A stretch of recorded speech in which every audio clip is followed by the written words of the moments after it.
Good morning everyone. Welcome back engineering physics class. Myself Dr. Anchala, assistant professor in ABSIT Ghaziabad. So आज हम अपनी unit second start करने जा रहे हैं जिसका नाम है इलेक्ट्रोमैग्नेटिक फील्ड थियरी. और आज का जो हमारा टॉपिक रहेगा वो है continuity equation for current density.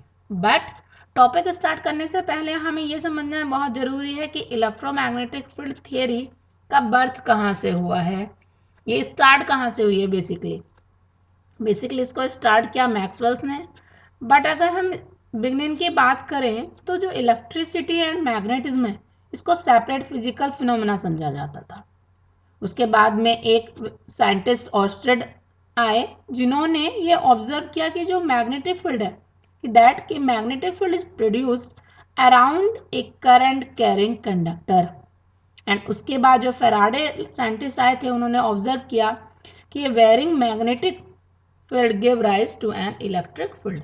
इन दोनों के आर्ग्यूमेंट के बाद मैक्सवेल ने ये आर्ग्यू दिया था कि अगर time varying magnetic field electric field को प्रोड्यूस करता है तो बिकॉज नेचर को सिमेट्री पसंद है तो जो टाइम वेरिंग इलेक्ट्रिक फील्ड है वो भी मैग्नेटिक फील्ड को प्रोड्यूस करेगा. और उन्होंने इसी कॉन्सेप्ट को डिस्प्लेसमेंट करंट डेंसिटी या जिसको हम डिस्प्लेसमेंट करंट के नाम से जानते हैं उसके कॉन्सेप्ट से समझाया भी था. Clear. After that, he noticed that electric and magnetic field can couple together to form an electromagnetic wave. कि इलेक्ट्रिक एंड मैग्नेटिक फील्ड कुछ अलग अलग नहीं है but that electric and magnetic field can couple together to form electromagnetic wave. And electromagnetic wave जो होती है वो स्पीड ऑफ लाइट से ट्रेवल करती है. मैक्सवेल ही पहले ऐसे साइंटिस्ट थे जिन्होंने ये बताया था कि जो लाइट है वो एक इलेक्ट्रोमैग्नेटिक वेव होती है. तो जो आज का हमारा टॉपिक रहेगा उसको हम यहाँ से स्टार्ट कर रहे हैं continuity equation for current density की. बेसिकली इसका रोल क्या है इलेक्ट्रोमैग्नेटिक फील्ड थियरी में. इलेक्ट्रोमैग्नेटिक फील्ड थियरी में इसका रोल बहुत ज़्यादा है. तो सबसे पहले हम अपना हेडिंग डालते हैं continuity equation for current density. Basically ये जो इक्वेशन है ये कंजर्वेशन ऑफ चार्ज से है जिसके अकॉर्डिंग जो टोटल चार्ज होता है वो किसी भी सिस्टम में कांस्टेंट रहता है. ना तो चार्ज को क्रिएट कर सकते हैं ना डिस्ट्रॉय कर सकते हैं. क्लियर. तो इस लॉ के जो मैथमेटिकल रिप्रेजेंटेशन होता है उसको बोला जाता है कंटिन्यूटी इक्वेशन. तो सबसे पहले हम इसको डिफाइन कर लेते हैं. देखिए मैंने इसकी डेफिनेशन लिखी हुई भी है. आप इसकी डेफिनेशन पे जरा ध्यान दीजिए कि the law of conservation of charge states that total charge of any system remains conserved और कांस्टेंट. किसके अकॉर्डिंग क्या है कि जो टोटल चार्ज होता है वो किसी भी सिस्टम में कांस्टेंट या कंजर्व रहता है. And the mathematically representation of this law of conservation of charge in differential form is called the continuity equation. अब हमें इस कंटिन्यूटी इक्वेशन का फॉर्मूला ड्राइव करना है कि मैथमेटिकली हम उसको किस तरीके से रिप्रेजेंट करते हैं. एग्जाम में भी ये पूछ लिया जाता है, काफ़ी इंपॉर्टेंट टॉपिक है. तो सबसे पहले हम क्या करेंगे, कंसीडर करेंगे कि if J is the current density. तो हम इसका डेरिवेशन स्टार्ट करते हैं. If J is the current density then current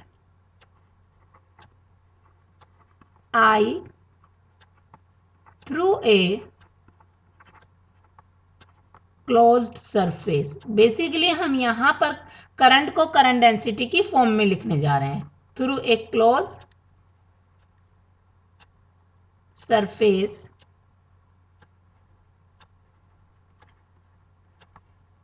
is given by, इसको हम लिखेंगे I equal to surface integral J. ये सारी सब वेक्टर क्वांटिटी हैं. J dot D S. This is equation 1. ये हमारी इक्वेशन 1 हो गई. क्लियर. अब हम कोई कंसीडर कर रहे हैं वॉल्यूम वी. वहां से हम टोटल चार्ज की वैल्यू लिखना चाह रहे हैं तो लिखेंगे late V, let V the volume enclosed by the surface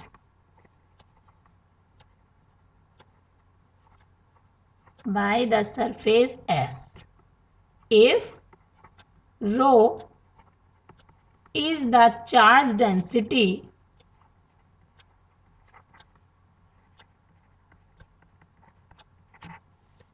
then total charge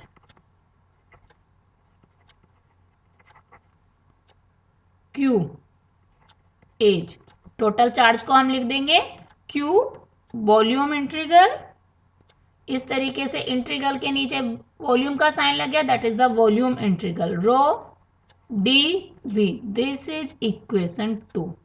clear. अब हम यहाँ पर कंजर्वेशन ऑफ चार्ज जो है उसकी बात कर रहे हैं। आपको पता है क्योंकि जो करंट होती है, करंट क्या चीज है, basically current consists of the flow of charge, okay, and because the charge is conserve, अब हम कह रहे हैं चार्ज कंजर्व है, so from the conservation principle the reduction of charge per unit time inside the volume V must be equal to the current, क्योंकि charge क्या है, conserve है, तो जो रिडक्शन होगा charge per unit time inside the volume V वही क्या होगा, टोटल करंट के इक्वल होगा। इट मीन्स मैथमेटिकली हम इसको कैसे रिप्रेजेंट करेंगे कि I equal to minus del Q over del T, क्योंकि हमारा चार्ज कंजर्व है। इसको भी हम स्टेटमेंट के फॉर्म में लिख लेते हैं कि since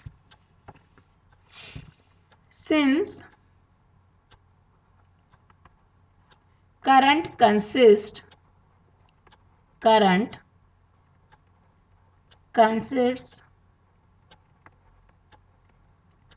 of the flow of charge, क्या है बेसिकली वो, flow of charge, and since the charge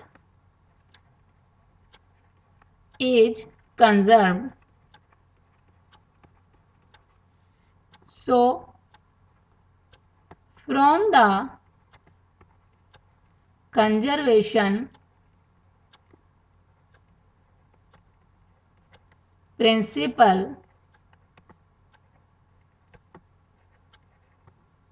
the reduction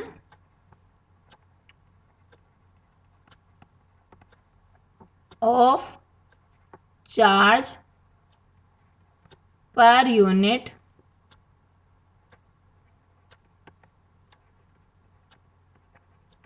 time inside the volume V must be equal to the current, that is, क्या हो जाएगा, I equal to minus del Q over del T, ये हमारी equation 3 हो जाएगी। Clear. अब इस तरीके से हमने इक्वेशन 1, 2 एंड 3 लिख लिया। अब हमने क्या करना है, इक्वेशन 1 एंड 2 से I एंड Q की वैल्यू को उठाकर इक्वेशन 3 में सब्स्टिट्यूट करेंगे। तो अपना स्टेटमेंट लिखेंगे हम, substituting the value of I and Q from equation 1 and 2 in equation, कहाँ रख देंगे हम, इक्वेशन 3 में। सिंपली इक्वेशन 1 से देखें तो हम करंट की वैल्यू हमने क्या लिखी थी, surface integral J dot ds, clear. Right में minus del over del T, Q की value volume integral rho dV, अब यहाँ पर हम एक गॉस थ्योरम को यूज कर रहे हैं, लिखेंगे using Gauss theorem, Gauss divergence theorem. Basically ये जो गॉस डाइवर्जेंस थ्योरम है ये सरफेस इंटीग्रल को वॉल्यूम इंटीग्रल में कन्वर्ट कर देती है। अगर मैं इसको अलग से आपको बताऊं कि गॉस डाइवर्जेंस थ्योरम क्या होती है, जो सरफेस इंटीग्रल को हम यहाँ पर लिख देते हैं Gauss divergence theorem, Gauss divergence theorem ये क्या करती है, सरफेस इंटीग्रल एस, कोई वेक्टर ए है, A dot D S equal हो जाता है volume integral divergence A D V. हम डाइवर्जेंस को पूरी यूनिट में लिखेंगे del dot A D V. तो surface integral A dot D S equal to क्या हो जाएगा, divergence A, it means del dot A D V, और डेल डॉट का मतलब होता है डाइवर्जेंस। तो हम यहाँ पर कर रहे हैं यूजिंग गॉस डाइवर्जेंस थ्योरम। तो यहाँ पर हम एलएचएस में अगर गॉस डाइवर्जेंस थ्योरम लगाएंगे तो क्या आएगा, surface integral J dot D S equal to volume integral del dot J, clear, D V. अब आप अगर इस इक्वेशन को और इस इक्वेशन को देख लें तो ये दोनों के एलएचएस सेम है, इट मीन्स क्या होगा, इनका राइट भी सेम होगा। ठीक है, तो हम क्या लिख सकते हैं, हमें क्या मिल जाएगा, volume integral del dot J D V equal to minus volume integral del rho over del T D V. इसको क्या लिखा जा सकता है, वॉल्यूम इंटीग्रल डेल, क्योंकि हमारे पास दोनों तरफ क्या आ गया, वॉल्यूम इंटीग्रल आ गया, del rho over del T D V equal to 0। तो फाइनल आंसर हमारा क्या बना, del dot J, it means divergence J, plus del rho over del T, this is 0। इसी को बोलते हैं, this is known as equation of continuity. लिख सकते हैं हम, this is known as equation of continuity. ये इक्वेशन ऑफ कंटिन्यूटी का फॉर्मूला होता है, this is the universal truth कि del dot J plus del rho over del T equal to 0। Clear. तो आज हमने अपने लेक्चर में इक्वेशन ऑफ कंटिन्यूटी का फॉर्मूले को ड्राइव कर लिया, आप इसको नोट कर लीजिए, समझने की कोशिश कीजिए। नेक्स्ट लेक्चर में हम displacement current and modified ampere law को समझेंगे। Thank you.